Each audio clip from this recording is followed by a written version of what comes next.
Mr. Vishesh Rajaram. He is Managing Partner, Special Incept Advisors LLP. A warm welcome, sir. Mr. Ankit Anand, Founding Partner, Riceberg Ventures. A very warm welcome, sir. Mr. Amey Belorkar, Vice President, IDBI Capital and Security.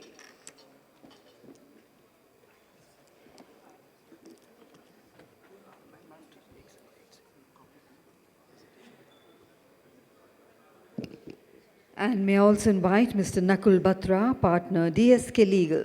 A very warm welcome. We don't have Mr. Belorkar here with us. Amey Belorkar.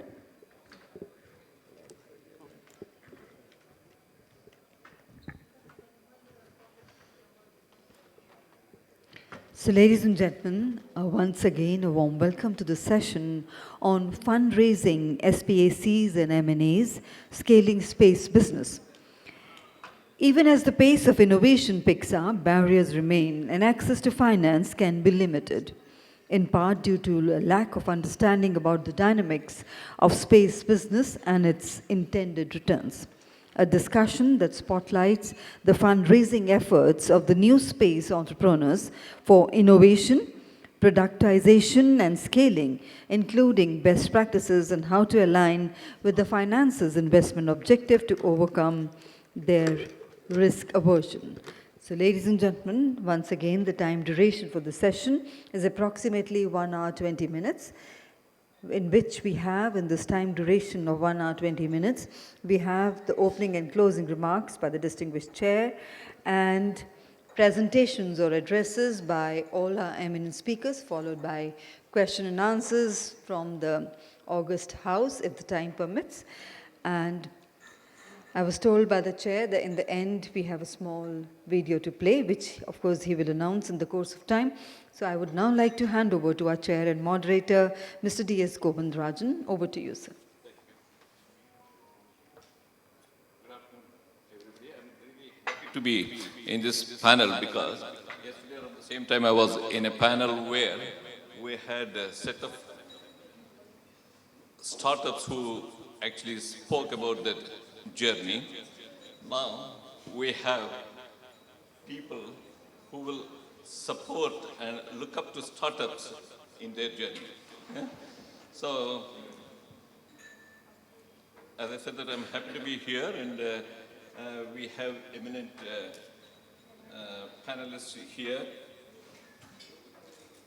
Vishesh Rajaram, Managing Partner of Speciale Invest.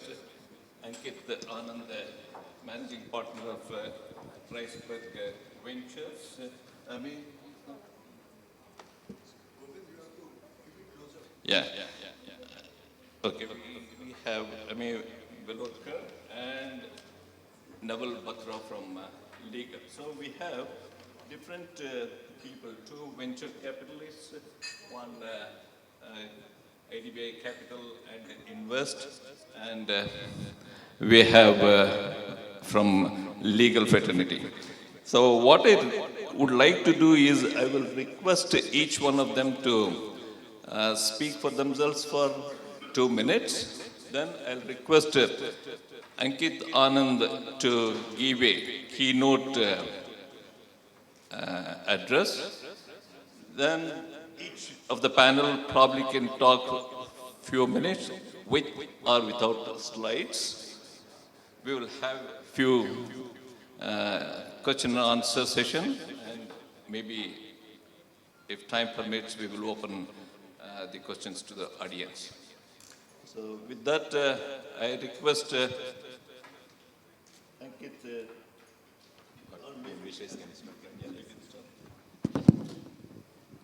Thank you, Mr. Govindrajan. It's always not an easy one to do a session right after lunch, so we'll try and see if we can keep them all hooked. My name is Vishesh Rajaram. I'm a co-founder at a fund called Special Invest. We're a deep science and technology fund and fairly fortunate to be in India at this time and to be investing in deep science. One of the sectors we focus on is space tech, and very fortunate to work with some very stellar companies that of course have the support of the government, the ISRO's team, as well as in space. We've been very fortunate to partner with Agnikul, Galaxy, InSpacity, Astrogate, and Kava Space, and excited for what's ahead. Thank you. Thank you, Vishesh. So, hi, I'm Ankit, and of course, you will hear more about what we do during my session as well. So, won't take much of the time. I'm founding partner of Riceberg Ventures, based out of Zurich, investing in deep tech in India, actually. So, space is one of the things that we are very excited about. Thank you.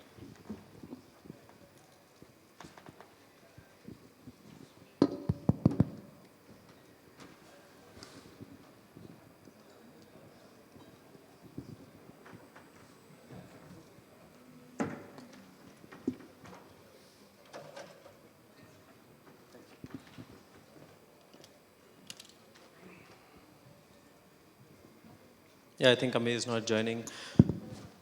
Well, this is Nakul Batra, partner at DSK Legal, and I specialize in corporate M&A and venture capitalist deals. We have a strong focus in dealing and advising on technology-related matters. I myself is a computer science engineer turned lawyer, and that is why technology is close to us. We've had an opportunity to advise on several cutting-edge technology deals, both in the VC and M&A space, and conventional deals in the oil and gas sectors as well, while advising both government and private side in India and across other jurisdictions in the world. Thank you. Maybe with that, I will probably request Ankit to give his keynote address.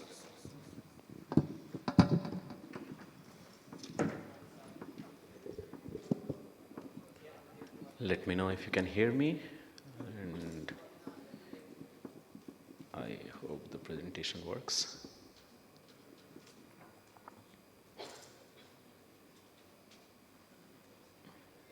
Oh, sorry. Okay. Does this work?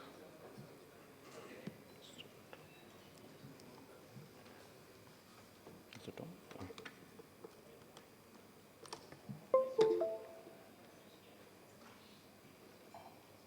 Yes, that works. Okay. I mean, we do deep tech investment, right? But these techs are always difficult to figure out. So hi, everyone. And I would really like to thank the organizers for inviting me for this panel. And I hope I can keep you a bit entertained during this next 15 minutes, because right after the lunch, as Vishesh mentioned, you could be sleepy. So yeah, I'm Ankit from Riceberg Ventures. We are a new fund. We started beginning of this year. And today I'll be primarily talking about how to raise funds for a space business, which is, of course, is a difficult thing for all of us. And it's not like I know everything, but I would also love to hear from other panelists that how it works. But I would like to put what journey we are following, how we are navigating through this landscape. Quick about me. I grew up in India, actually in Bihar. That's where I come from. I started my career as an IIT JEE preparation teacher. So basically, if there are some IIT professors in the room, they would hate me for that, actually, because they assume that we are sending dumb kids to the IIT. But that's another conversation over a beer. Yeah, that's how I started my career. Then I led an edtech startup, product at a edtech startup in India, which later got acquired for 180 million. I moved to Europe for my higher studies, studied physics at ETH Zurich, was lucky to work at LIGO Virgo collaboration, where, I mean, out of coincidence, the same year I worked, we got the Nobel Prize, not me, my bosses did. One of the bosses who is quite famous also in the space industry for co-writing Interstellar as a movie, so that's Kip Thorne. So was very good experience to work with these inspiring people. Then lastly, of course, if you're an entrepreneur, you can't really do anything else. Back to the game again, I was leading a medtech startup back in Zurich. And since beginning of this year, co-founded Riceberg Venture with other partners. And what we are looking into Riceberg, that we are investing in Indian deep tech startup, building for global market. So that's the core of our thesis, India to the globe primarily. And we support their European expansion because we have a good network in Europe I mean, as a partner, we build businesses in Europe, we businesses in India, so we kind of understand both sides of the culture. So that's our focus, to focus on these deep tech startup, help with the European market to them. And of course, deep tech is very broad, so that's why I would like to spend a bit time there, because there are so many sectors that you can cover. So these are broad sectors that we normally cover within deep tech. We are not shy of investing in hardware, so that's another thing. Normally, most of the VCs stay away, but of course, and also Vishesh, I know that we actually are very happy investing in hardware as long as the case makes sense, and what we look for, I would like to talk more during our presentation. So we primarily cover different areas like health tech, space, climate. On software side, we look into cybersecurity, fintech, data infrastructure, AI, blockchain, not crypto, but primarily blockchain infra, robotics or industry automation. So all these kind of sectors we primarily look into. Typically, technically hard problems to solve, but rewarding in the long term. So that's normally our focus. Among our space tech portfolio, these are 2 our space tech portfolio who are actually in the room today as well, and they were in panel yesterday. Manatsu Space and Ethereal. We are very happy to back them and really looking forward to the exciting journey ahead with them. So that was about us, short intro, a bit of advertisement, I would call it. But now let's talk about the topic that we have. So first question is that the topic of today is that fundraising, right? And of course, it's not no-brainer why to fundraise, but still I wanted to spend a bit of time on this topic, because since the downturn that is going globally, there have been discussion about shall you even raise funds from VCs, or you'd rather look into bootstrapping. So talking in the context of our space tech innovations or deep tech startups that we are talking about, bootstrapping is, as I think entire room would agree, is very difficult, because the kind of businesses we are looking into is capital intensive, and it takes time to build. Bootstrapping is a great business if it's cheaper to build or you have enough time that you can spend on that business. But normally, innovation-driven businesses, speed is the key, because the goal of the innovation that you should be able to do it before anybody else does it. So that's where primarily bootstrapping is not really an option for us. And that's why if we want to scale, if we want to sustain business in the long term, we have to fundraise. But what are the options we have normally in the fundraising? I'm not covering all, but on a broad perspective, I mean, of course, you can raise fund from private or public. I'm not covering grants and debts instruments that we have, but primarily on equity, what kind of funds you can raise. So you can raise from private people, you can raise from public. Of course, venture funding is one of the main instruments for funding the innovations that we are involved in. There is private equities as well. There is M&A that you can get acquired by another company or get merged with another company, or traditional IPO or SPAC. This is also a topic that I would a bit spend time here. Now, the point is that let's talk about private equity, M&A, or traditional IPO.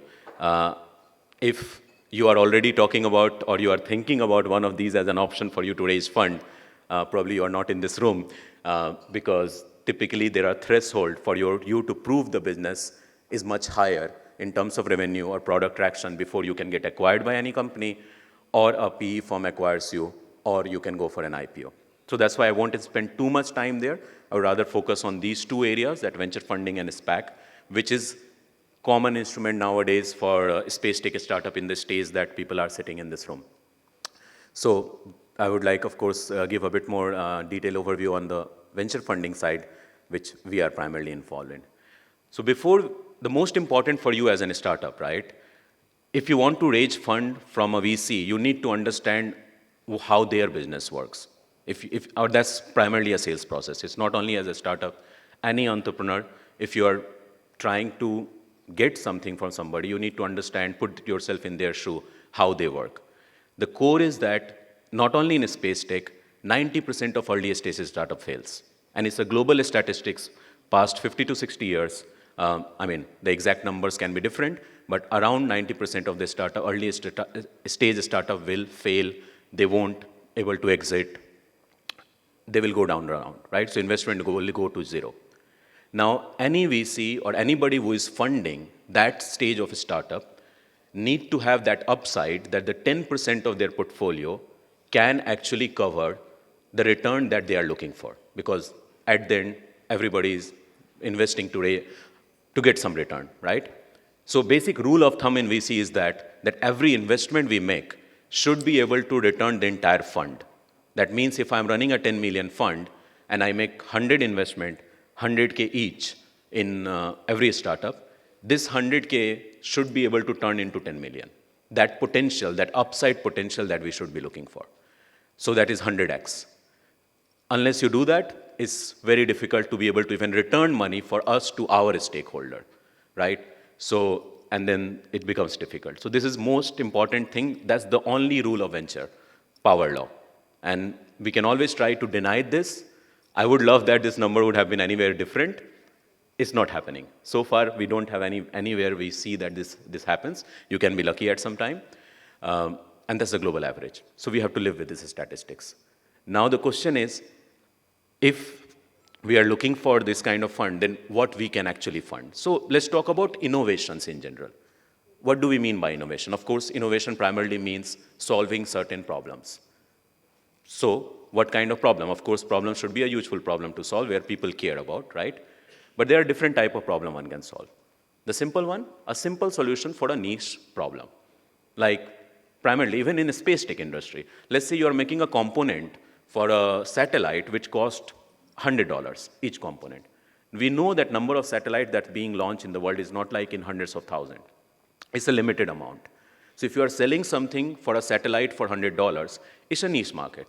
And the solution is very simple. Anybody else can do it, that $100 component. So this is one type of innovation where you say simple solution to niche problem. Typically, this cannot be a VC case.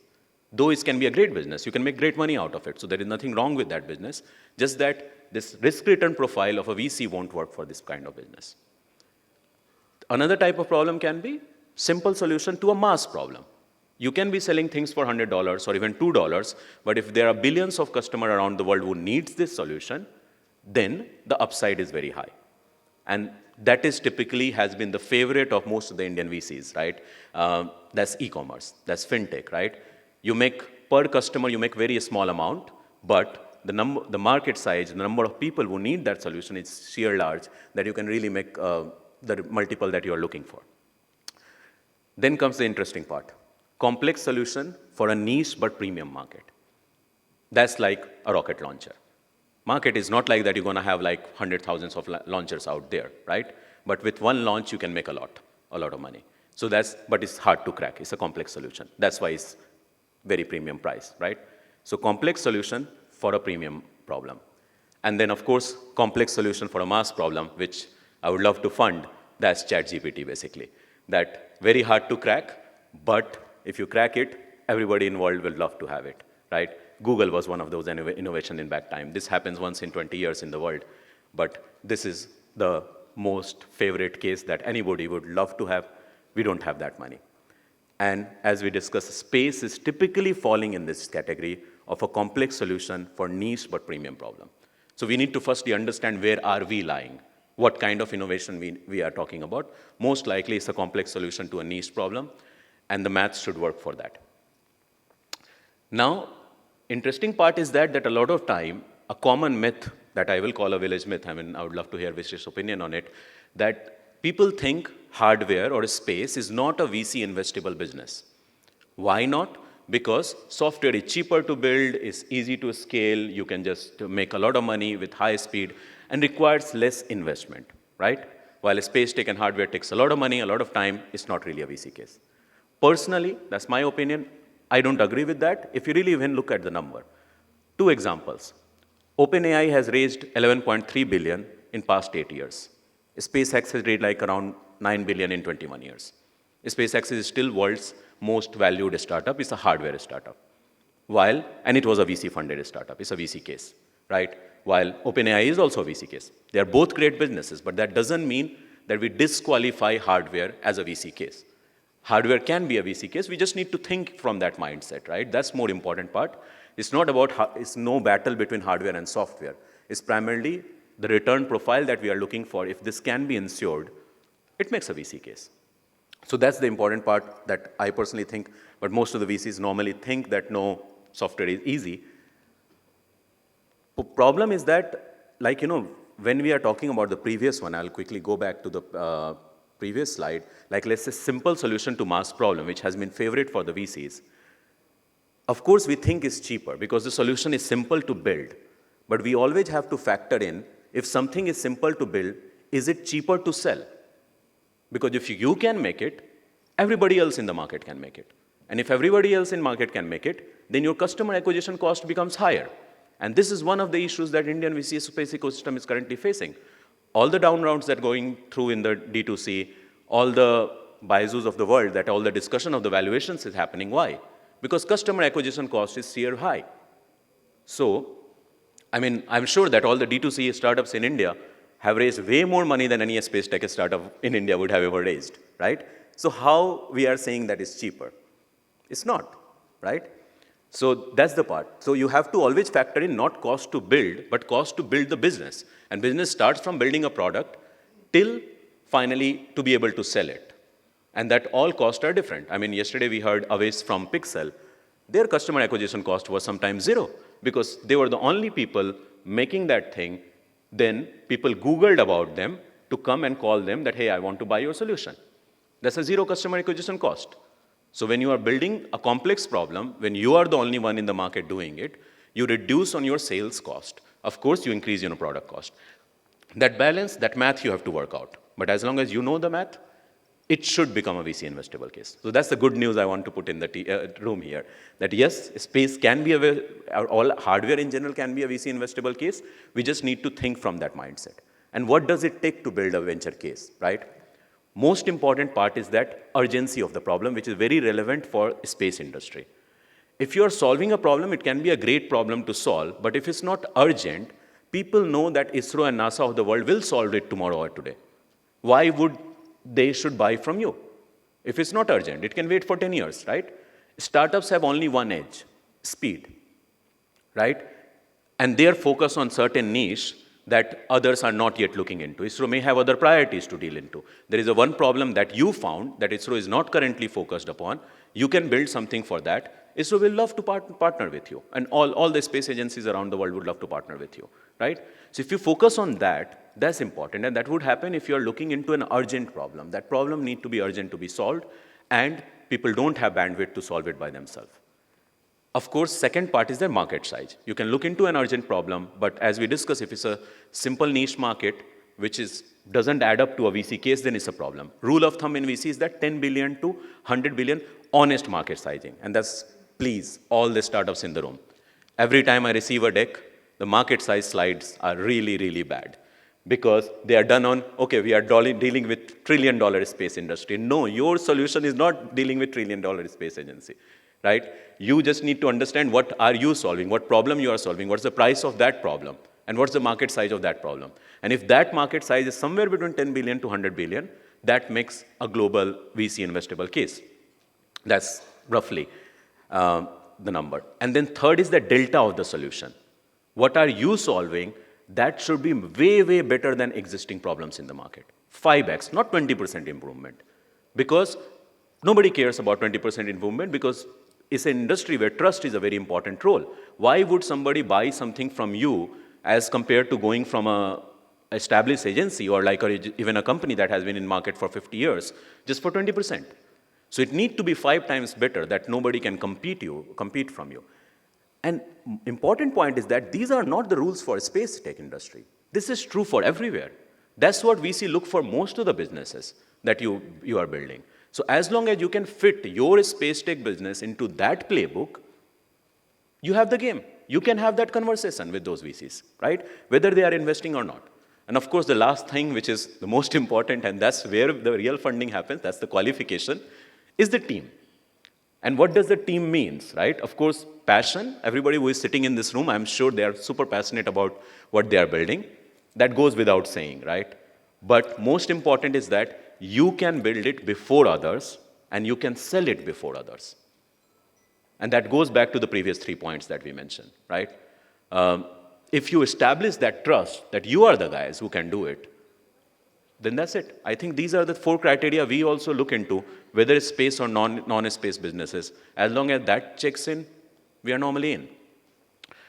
So, how would you do that? That's the question, because the last important point is the building the trust. Because most important part is specifically for a space industry, one mistake can cost millions or sometimes even tens of millions. So trust is important factor. You can, just being cheaper cannot be your most important or metric that you say, because we are cheaper than X and Y. Because it's already a premium industry, people are already paying higher prices. So let it be a bit more. But more important is that to build that trust. And it takes time because we are, a lot of us comes from just college, not having a space background, just starting this. How would you build trust? Best way is to do that by building it lean. And lean means what? Building your not only product, but also traction lean. You build some small stuff, you sell that small stuff. You acquire new customer, you get some new people on board, then you build more. If you keep building that trust with that, investor gets confidence that these guys know what they are talking about. And that gives the confidence. And of course, most important part, offer investors also the right incentive. If just launching a space tech startup doesn't make you already a 10 million valuation, right? So that's also very important. You need to understand that you should be talking about based on your stage, right? That what stage you are, what should be your reasonable valuation. And you have the conversation with them, right? What valuation suits them, that they are happy to take that risk, because by default it's going to be more risky industry and in general.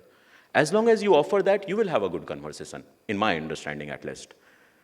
So that's the key I would talk about, let's say, venture funding.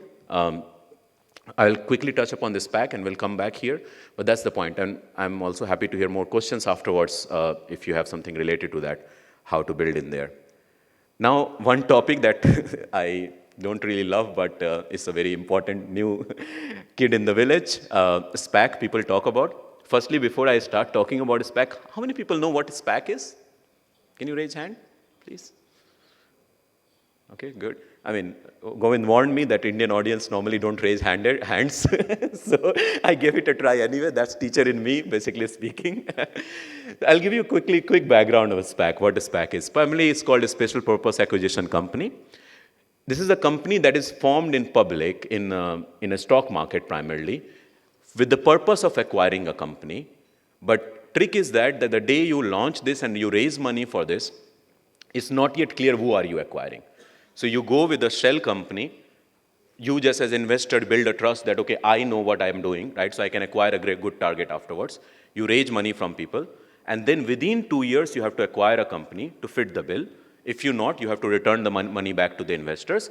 And if you do the successful acquisition, a company becomes immediately public. And that basically is a shortcut to IPO. So going through a traditional IPO is a tedious route. You have to go through several approvals. Here, you are basically making an IPO through an acquisition.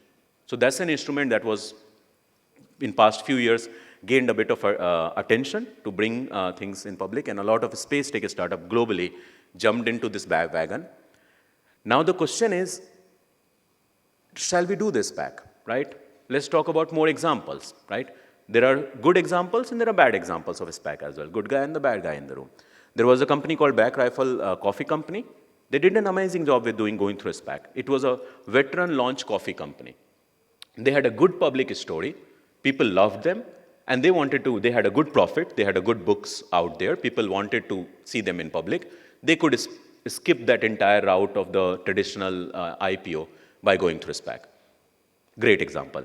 Then we have Momentus from a space tech, the company who is currently going through several lawsuits, right? So they raised money through a SPAC, and now founder is charged with the fraud charges to basically fool investors.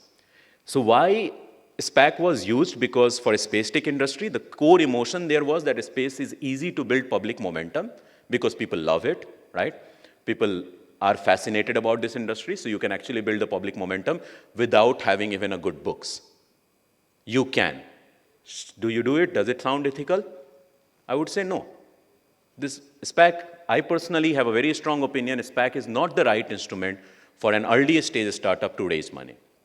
Because if you cannot convince, when people go for a SPAC, because they cannot raise, let's say, venture funding. The money they raise, they can easily get from VCs as well, right? The amount is fine, right? But if they cannot raise venture funding, they will go for a SPAC. But the point is that if you cannot convince 100 people sitting in this room that your business is a great, why are you playing with the public money?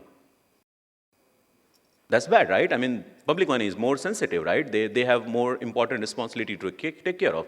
If you cannot convince professional investors whose job is to invest and lose money, right? They come with the case that they can 90% lose the case. You cannot convince those guys, then there is something wrong with your business. Firstly, basically correct your business and then go try to raise money afterwards, right? So that's why I'm very skeptical of that entire thing. And now this bubble is also bursting around. So there was a lot of people who raised money. Now this whole thing is going a bit. And then another part not only is about raising money. As a space, we do a bold innovation. And when you go public, it comes with the responsibility. Raising money is a step one. But it comes with the responsibility. Every 3 months, you are releasing your reports in the public, right? Your numbers should speak there. And if your numbers are not good, or which will be the case if you are making a bold innovation, so it's kind of, exposing yourself to a mob justice, Sometimes people are loving you, they will make your share price super high. The moment they stop loving you, they're going to crash you. And even if you have a good business, that can going to crash. So it's even bad for entrepreneurs as well to do this back thing.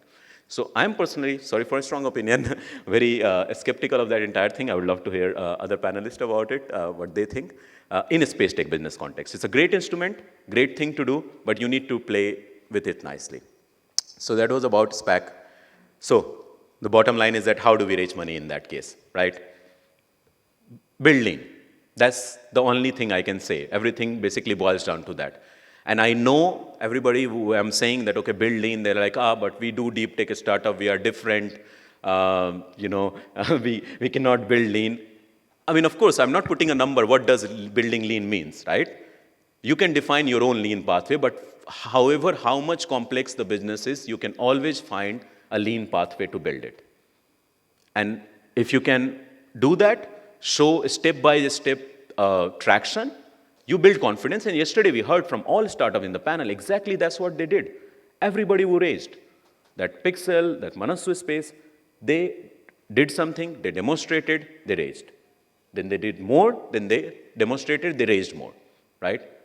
And this also works for software startup. It's nothing different, right? But this is something we can always find a pathway. Now, the biggest complaint that comes, because see, I've been a founder, right? And I've been on that side not long back. I've been raising money, and I know it's hard, right? So biggest complaint that I get from founders that, yeah, but it's so hard, it's so annoying to raise funds, talking to all these investors, But you have to understand that fundraising is a sales process. Treat it like a sales process. Anybody who pays money for anything that you do is a customer. Your investors are also customers. They are buying your company, a part of your company by investing in you. So it's treated like a sales process, right? You cannot complain that it's hard because you have to, if you've decided to be an entrepreneur, you have to keep selling throughout your life. And why to complain? Even Musk is raising. Still now Musk is raising. Almost every quarter he is raising something, right? So who are we, right? He's the richest person on this earth. He still raises money. So everybody raises money, so we cannot complain that raising money is hard. We have to find our own narrative. We have to find our own way. But, and that's it. And then widen your net. Of course, space is a niche industry. You won't have enough customers in that sense who are investors within the circle that you look for. Widen your net. Look globally. The good part with the space industry is that the business is very global. Everybody understands what you are doing if they understand this industry, right? So you can, if you build a good case, you can raise money from outside as well. And that's the only piece I will give it to all of you, and I hope that was helpful. If you want to get in touch, I would really, in case you are an investor who is confused how to start, want to invest in a space, but how to start, feel free to come by to us, all of us. I think we would love to share our insights with the co-investors. And of course, if you're a founder, always reach out. Worst case, we go on a beer together, like we did yesterday evening. Thank you very much.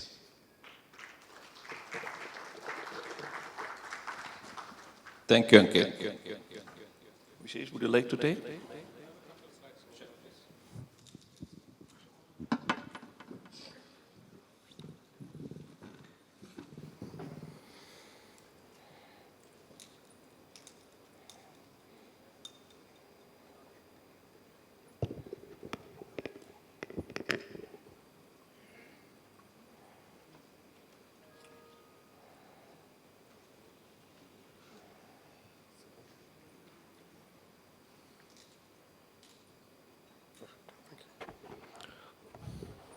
Thank you very much. It was a fairly elaborate presentation. I'm going to keep it very brief. I think a lot of details were covered by Ankit, and we'll also take it in Q&A. Just quick background for all of you. I represent a fund called Speciale Invest. We're a deep science and tech fund. About 500 crores of corpus. We've made about 40 investments since 2017. Two broad areas, software and hardware, and within hardware, three broad categories, space tech, climate tech, and industry tech. This is just to give you a sense of what's going on globally. This is Seraphim's trailing 12 months investment landscape. Of course, the graph shows that the quantum of capital raised in the trailing 12 quarters is higher than what it is ever before. Now, just stepping back, this is probably the second or third time I'm here speaking or being part of an event. I've been in venture for 16 years. Space has never seen the action, the thought, or the capital that it's seeing today in India. Why is it the case? Two or three big themes. One, of course, the government, the policy, the Department of Space, their support to nurture and support private space in India. But underneath that, I think there are two or three big trends that have changed the landscape. One is the cost of launch has come down drastically from 15 years ago. Cost of making satellites has also come down quite significantly than before. This has possibly led to a moment of democratization for access to space, which earlier was only to governments, defense, and universities. Now a bunch of private companies also can access space. And that part, space is then broadly broken down into upstream and downstream. Upstream is what you do off the ground, and downstream is what you do on Earth. So on the upstream journey, we're very fortunate that we've actually made 4 investments. We're early investors in a company called Agnikul Cosmos. They use 3D printed technology to make proprietary rocket engines that take small satellites between 30 and 300 kg payloads to the low Earth orbit.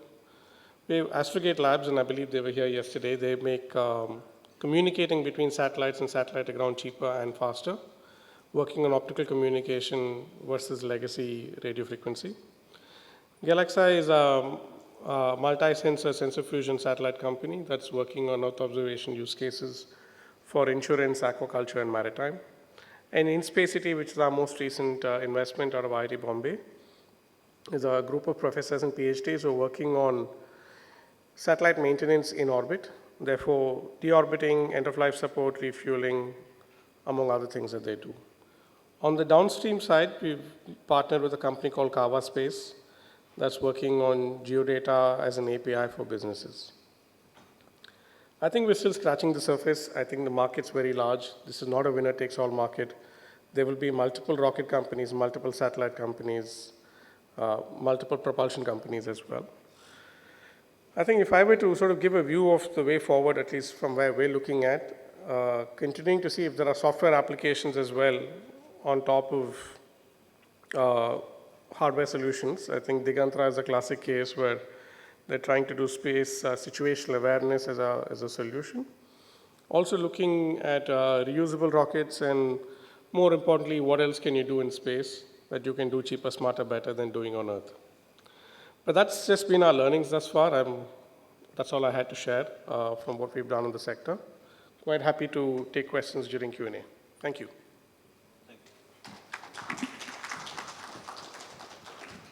Nakul, you're free to talk from here or from there. Well, thanks, Govind. I'll pick it up from the very topic we have at hand today. And what Ankit described is that how startups can raise funds. Well, there is, out of those 3 in the equity space, before PE, VC, M&A, there is one more called angel investing, which is quite popular in India right now. But why this angel investing was not mentioned in Ankit's slide is something which, has some meaning to it. This is most important for, somebody building up a startup or a business in this sector is to understand that, the business as such is something which is not plug and play. And as angels, we look at individuals who can spare a few $100,000 to invest, or even less than that in these in the current market. You don't. The businesses which are plug and play attract that kind of money from angels. I mean, pre-seed, family and friends. While, this business also looks very interesting to some people, but, you will seldom see family, friends and, friends of friends investing in this kind of business, because there is a lot of gestation period which comes along with these kind of businesses. It's not that you can get returns in the next 2 to 3 years. I mean, the businesses are fortunate enough if they can get their investors to exit at a multiple valuation. And therefore, we begin this particular industry with the VC fund, not even private equity, because that is also something which has its gestation period attached a little less. Right now in 2023, I think we are still, in terms of little stats and facts, we are still around 8 to 10% down in terms of what the fundraising was there pre-COVID in 2019 and 20. The market has transitioned towards, the inflation today is at one of the highest levels. US debt market crisis has averted. And, to fuel all of this is that, the latest kind of an innovation or funding which is happening is in mid-market. You will not see a large M&A deal happening, or a large, billions and dollars of funding happening in any sector as of now. So the mid-market is very strong. People are looking for transformational businesses where you actually find some sort of semblance of innovation, and not things like Amazon, Flipkart. Those were the times, when we were actually doing some technology, but now the time is different.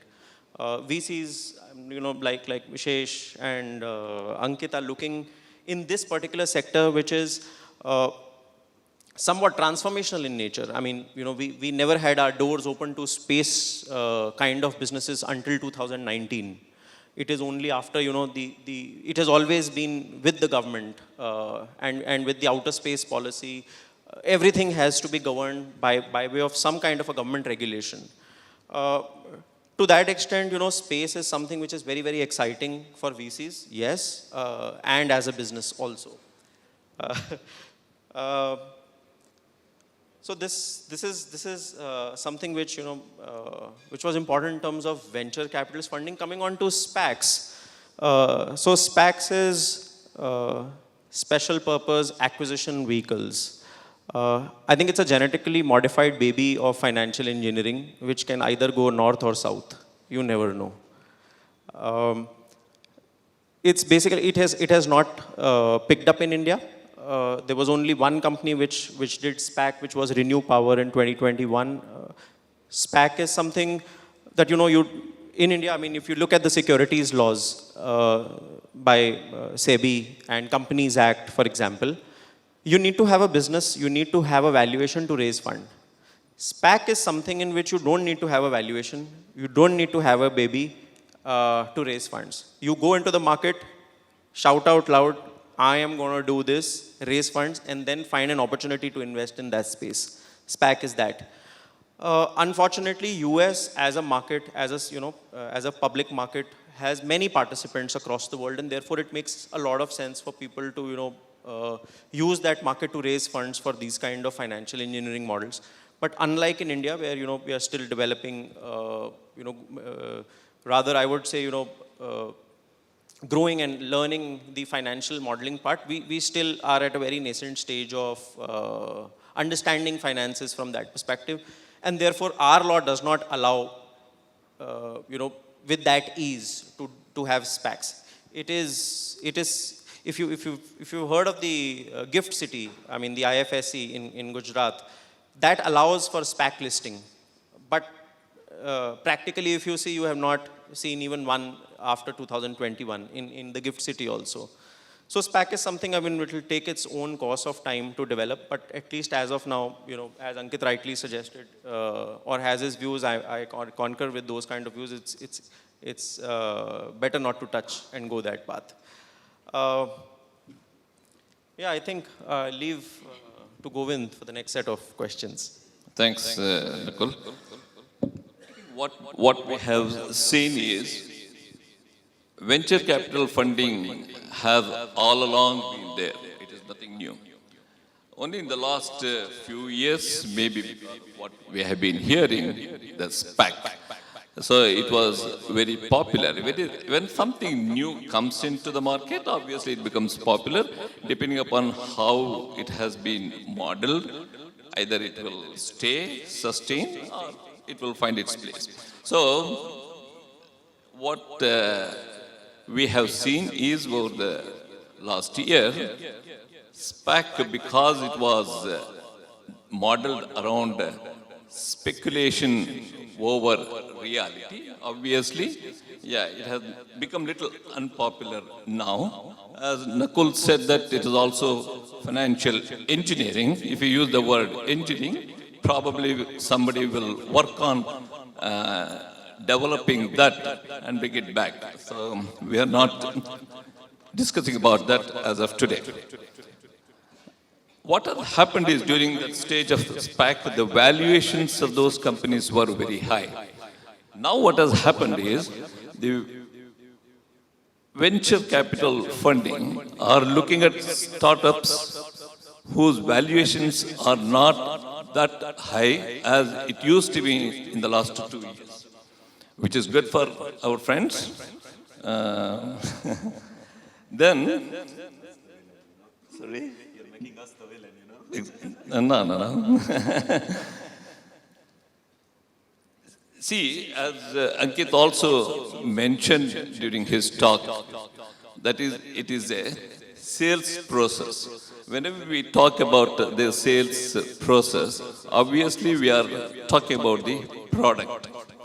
The venture funding, if we productize that, so we are actually selling that product. Only the difference between this product and the normal product, in this product, what we sell, we would like to get back at some point of time, at 3x, 5x, 10x. So in the normal product sale, of course, we don't get back anything. So that means when we agree that we would like to get back what we put in, obviously we will have methods for us to fund. We will be careful in assessing various factors for our funding. That is what our friends always look up to. So, as I understand that how important it is to enter the entry strategy, same way venture capital funding also look at exit strategy. So if we agree that, I would like to go to Nakul to ask, you are in a position where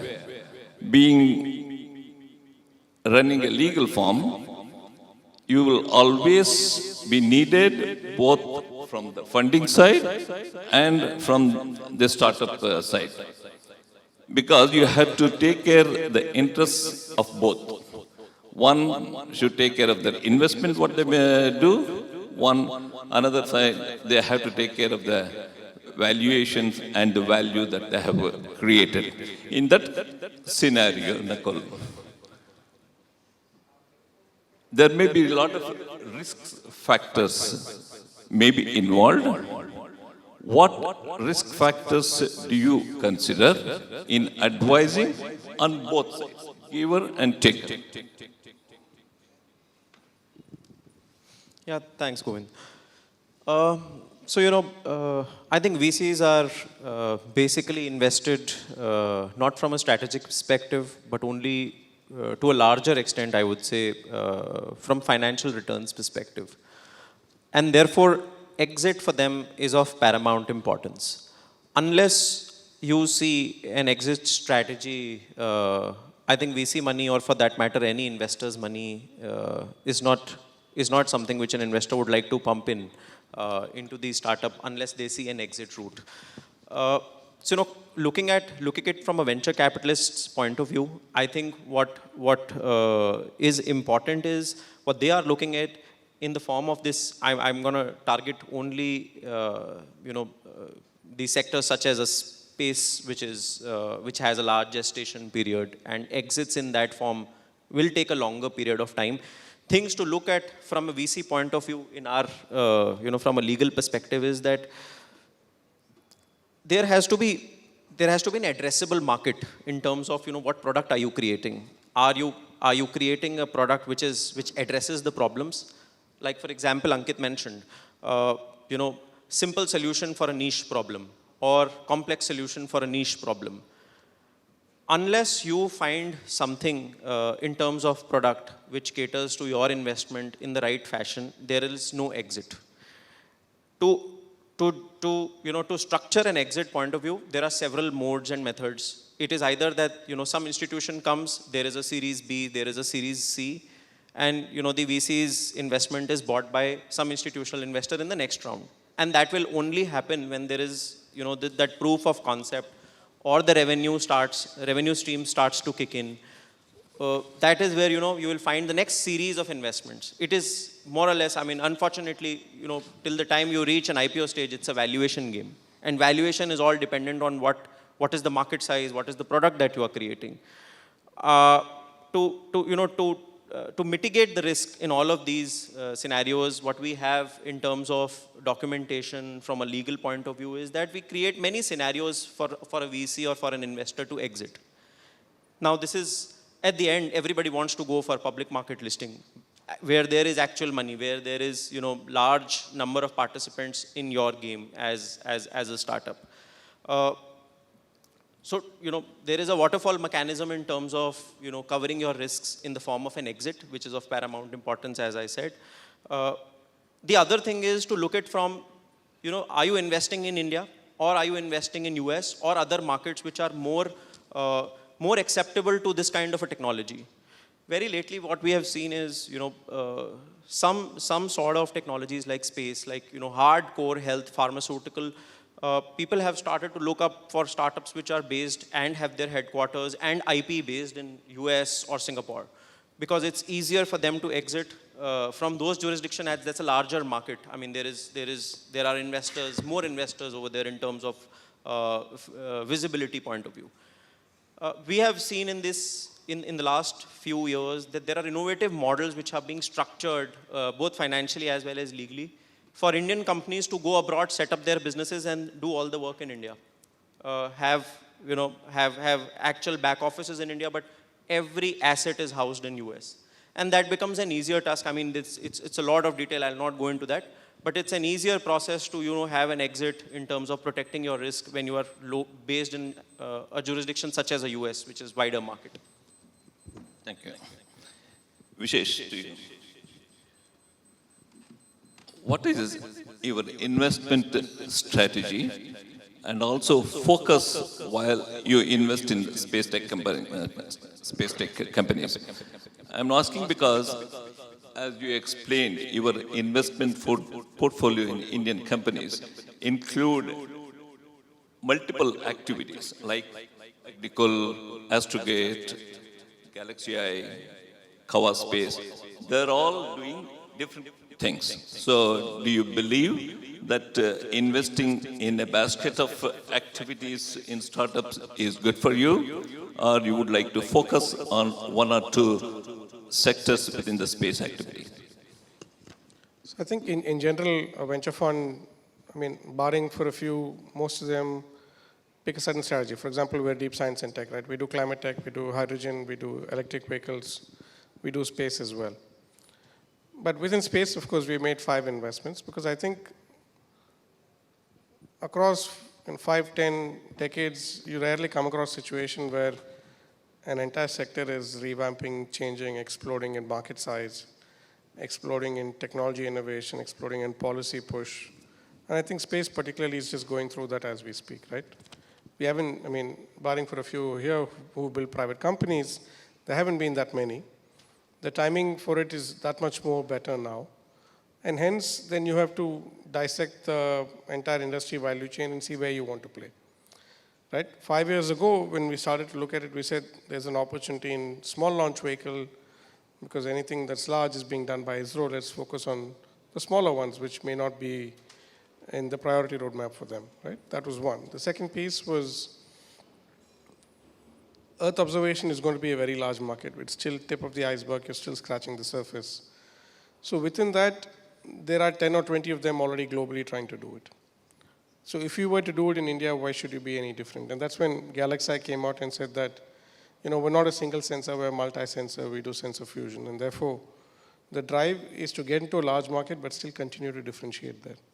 Because by the time you come out with a product, be it Agnikul or Galaxy, there'll be 5-10 other players. When you come out with the product, you still need to be very different competitively, technologically, cost, profitability, all of that factor.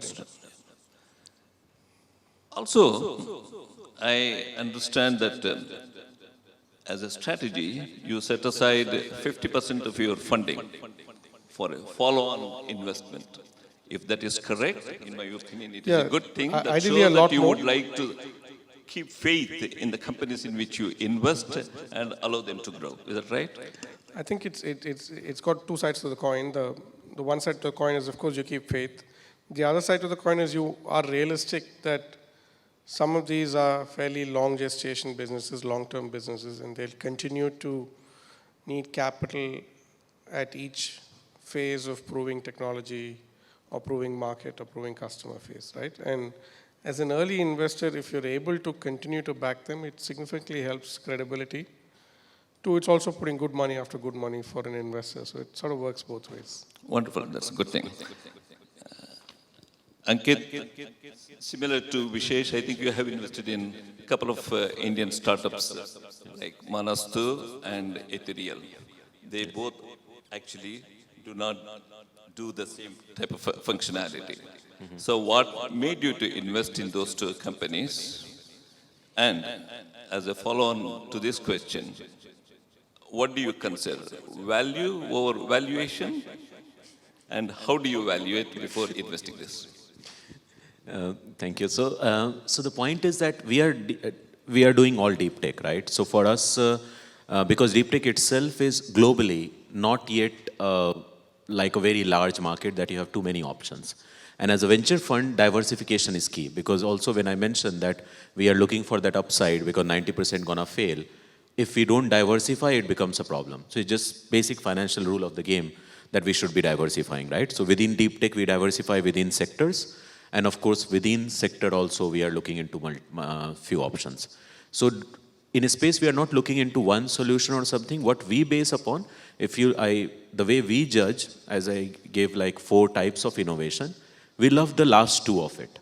Complex solution to basically niche problem, but a premium problem, or a complex solution to a mass problem. Second one, I would love to get one if somebody is building that. Haven't happened yet. But basically, both of them falls into that category. So that's the important part. And then when we are making the investment decision, for us, when I talked about that factor of improvement with the existing technology, and that differentiator, what Vishesh also mentioned, is very important. Because it goes without saying that it's going to take a long time to build, right? That's the game we agreed to be upon. So if we choose something which is not very different, it's going to be difficult, right? And also the delta has to be very high. So just giving Manasu a space, right? So they are building a green propulsion engine, right? Which is 5 times better than a global counterpart. And then when we say differentiator, then differentiator should not be just in an Indian market that somebody is, especially in this kind of sector we do. I mean, these previous businesses have done tremendous job, right? We had Uber and Ola, right? That there was some innovation done in the world, other part of the world. We picked up that one and we did great job. And they have created a huge impact in the country. I really respect them. But the kind of thing we are looking into, primarily in a deep tech, we cannot go into that differentiator only exist in Indian market. We should be looking globally. So when we look at Manasood, we could see that their differentiator was globally 5 times better than the other global counterpart from the NASA and ESA of the world, right? And that was the first trigger to do that. But that story was very different because honestly, we were not into space. Just deep tech in general. Manasood brought us our interest in the space because the way it happened that when they came to us, they already had 6-figure revenue, partly in the bank account, and On the top of that, they had like around 20 to 30 million dollars in contract volume from a French company. They were raising a couple of 100,000. And they were not able to raise that from Indian ecosystem. They only had one funding from group of angels before, friends and family together. I mean, I don't know if it's being recorded or I don't know how much I can share. But just, I love keeping things about open. So they did their first round, and then there was a second part where we came in. They were having that discussion. They were already TRL 6 on the way to TRL 7. So the product was pretty much in a ready stage. The market risk that, as I said, you can build it before others and you can sell it before others was also demonstrated by the founders, right? That they can acquire global customer. And still they were not able to raise that from the Indian ecosystem. And we thought, I mean, it's a gold mine. I mean, it can still go wrong, right? I mean, all startups goes wrong. That's the risk we take in. But that's the part which triggered us. There is a gap in the understanding of how deep tech business works in the financial ecosystem here. And there we thought, okay, if we focus on this area, which I mean, Speciale had done a great job, so I really respect them. But there are only few of us, right, who are primarily looking into that delta or that leverage that we can get, and we can do that. So same, like with Ethereal X, right? For us, it was very important that they can crack global customer. So a startup which was not even funded back then, they could get, like we helped them partner with Beyond Gravity, they crack those customers. Right? I mean, which can be future potential customer partners. And I took the feedback from the Beyond Gravity, which is a Swiss space agency, the team from there, because I was personally knowing them. One of my friends worked there leading the innovation program. And I took the feedback from them. After getting their feedback, that built my confidence that, okay, we can do that. So for us, it has been very important to have that delta and have that traction from the global customer standpoint that they can acquire this customer. Because if we do that, I see there is a huge potential in Indian ecosystem. Thank you. Thank you, Ankit. There's a question for all three of you, because obviously we do something to see rewards. While we are seeking rewards, obviously we should understand that risks are also associated. Because generally we say that wherever advantages are there, disadvantages will follow. So considering that risks are there, generally we say that environmental, social, governance are some of the risks involved in any of the investment. Do you think that they hold good in your type of investments? And if yes, how do you mitigate those risks while investing? So of course, ESG is relevant and important in any and every form of investment, but including space particularly. Governance is important in anything you do, right? I mean, it doesn't matter what sector, what stage you are. You're responsible for your employees, your customers, your shareholders, and that much governance has to be on the table in terms of transparency, communication, maintaining a good way to build an institution. I think we're very clear that in this time and age, it's absolutely important. It's not easy. It's not easy because there's a lot of noise, a lot of frenzy. But I think when time settles, people will realize that the ones who build institutions are the ones who are focusing on the right kind of governance that needs to exist. Nakul, do you have any advice on tax-related laws? If yes, because that would be helpful for the investors to look at the tax implications when they make investment. Sure, Govind. You know, like I mentioned, that there are innovative structures that we are seeing in the market while investing in, startups. And more or less, somehow the primary reason, why do we get into all of this sort of innovative structuring is to save on tax. So tax definitely is a very essential part of, how the money is coming into India and how it is going out. Because with Indian startups who are here in India, incorporated here in India, and tax is obviously something which, hits your investment while you take it back. But, the impact of that tax implication is also not that much that will prevent some investors to come into India and not invest. Thank you, Nakul. As again, going back to Ankit, what he was telling that it's product that he's going to sell. So that means there has to be a market. According to 2022 research report, I think out of about 178 missions that happen, 90 were from private sector. So that should give you a lot of confidence. That means you have so much of market to sell your product. So with that good note, I request to each one of you, if you have got one sentence to give advice to your partners, that is, startup companies, as to what you look for from them, and what if there is any advice to them. Thank you. I think I'll at length talk about what I look for them, so I'll just put up a closing sentence that, guys, we know that building deep tech company is hard, but really what is needed to build a deep tech company is talent. So whenever we think that India is not well suited to build these kind of companies, we are getting it wrong. I built it myself. I'm Indian. I grew up here. I studied here as well, right? And I built a deep tech startup in Zurich. So, I'm not the only one. I'm not the best one also out there, right?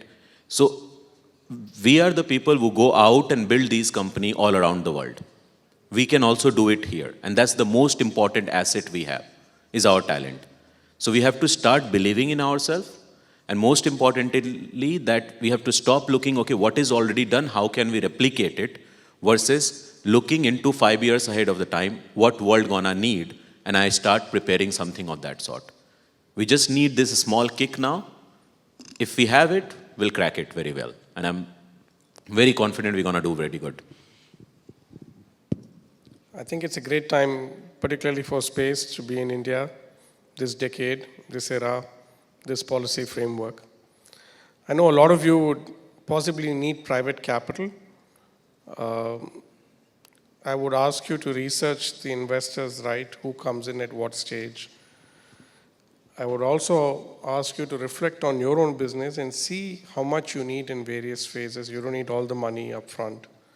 Try and break down the capital ask and the risk in the business, because that's the only language your investors understand better. And try and put yourself in their shoes. I'm sure you'll find it a lot more comfortable to go through your fundraising process. But thank you. Thank you. Thanks.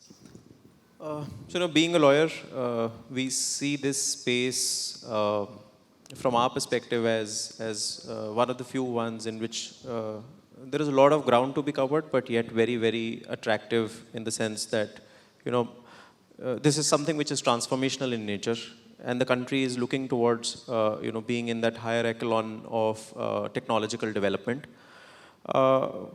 Now, if we see that, we have the space policy this year, we are looking, in 2017, we had the space bill, which got withdrawn.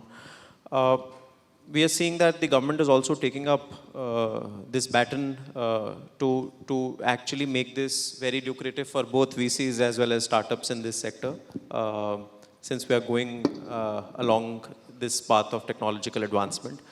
And from that perspective, there is still a lot of road to travel, but I'm sure there is light at the end of the tunnel very soon.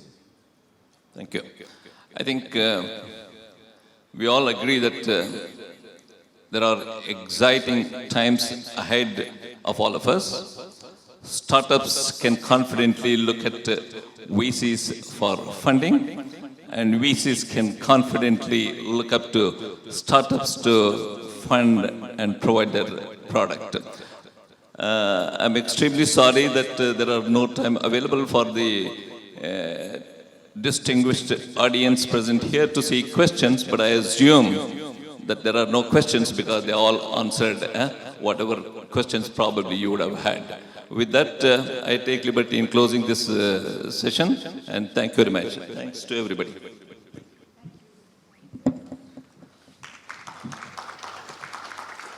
Thank you very much indeed. And ladies and gentlemen, with that, before everybody moves out, we have two important announcements to make. First and foremost, all the startups are requested to proceed towards Regency Ballroom 3, where track 4 is being held for the Startup and Investors Meetup, which is being powered by Invest India and SIA-INDIA. It begins at 3:50 p.m., so you have about 5 to 10 minutes to join that session. All those who have registered as delegates are most welcome to join that session. Yes, sir. Before we leave, I have a small announcement to make. As we have been talking about value and valuations, to make the startups increase their value so that we could create good valuations for those startups. Obviously, you need some catalyst. That is an accelerator program. I think a new accelerator program called KickSky is being introduced. So I would like a small video for about 1.5 minutes to run to show about the KickSky satellite program. Thank you. Thank you, sir. Can we have the video, please?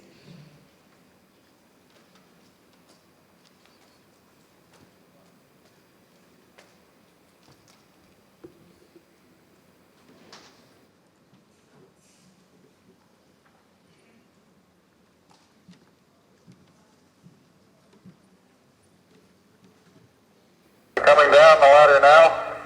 It's one small step for man,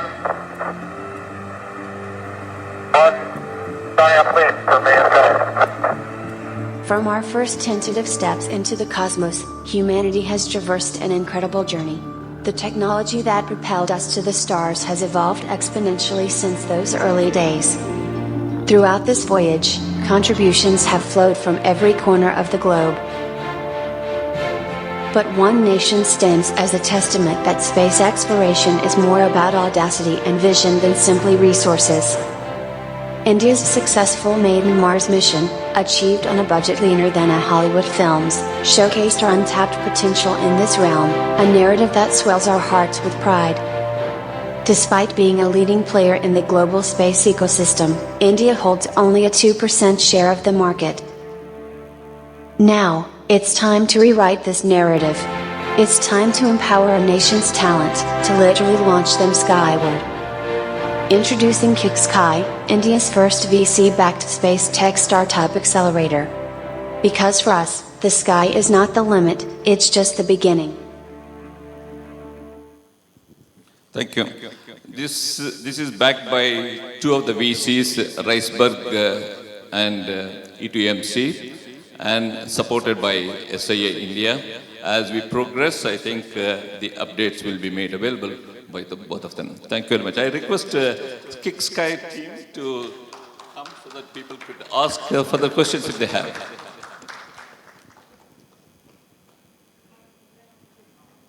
So, ladies and gentlemen, do you have any questions from the KickSky team? So, any questions? Yeah. Oh, you can meet us afterwards as well. Thank you very much. Thank you very much indeed. So let's put our hands together for the KickSky team also as we close this session. Once again requesting all the startups to proceed towards Regency Ballroom 3, the track 4 room. Others are invited to join us for tea and coffee. Also, ladies and gentlemen, we have a very important session coming up after this, which is on enhancing India's global trade in the space sector, a roundtable discussion, which will be chaired by Shri Prabhat Kumar, Special Secretary, Economic Relations and Development Partnerships, Administration, Ministry of External Affairs, Government of India. So please do not miss this session. Kindly join us post the tea break, this session, which will commence